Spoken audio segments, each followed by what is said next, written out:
Have you ever wondered how bee pollen is harvested?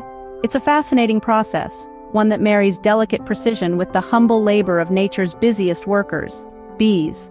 Today we venture into this intriguing world, unraveling the mystery behind the harvesting of this nutritional goldmine. The journey begins with the bees themselves. These small but mighty creatures flutter from flower to flower, collecting pollen on their legs. This pollen is then carried back to the hive, where it's stored as food for the bee colony.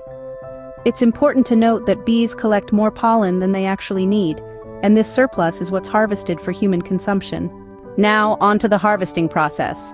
Beekeepers attach a small device to the entrance of the hive, known as a pollen trap.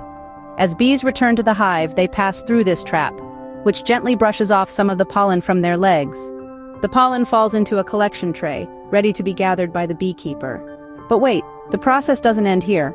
Once the pollen is collected, it needs to be cleaned. This involves sifting through the pollen to remove any debris or impurities. The clean pollen is then dried out to prevent any bacterial growth. This is a crucial step, as it ensures the pollen remains safe to consume and retains its nutritional value. Next comes the packaging. The dried pollen is packed into containers, ready to be shipped to health stores around the world. It's worth mentioning that bee pollen is often sold in its raw, granulated form, but it can also be ground into a powder or made into capsules for easier consumption. So, what have we learned today?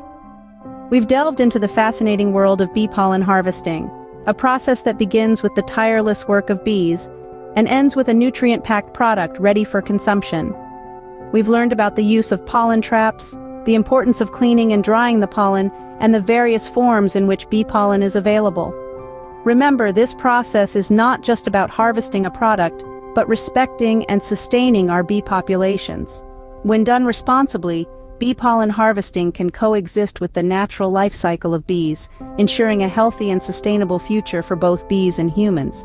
So the next time you sprinkle bee pollen on your morning smoothie or stir it into your tea, take a moment to appreciate the journey it's taken from the hive to your home. For more information on bee pollen, please visit heliohives.com. The link is in the description. It's a journey of nature, of sustainability, and of a remarkable collaboration between humans and bees.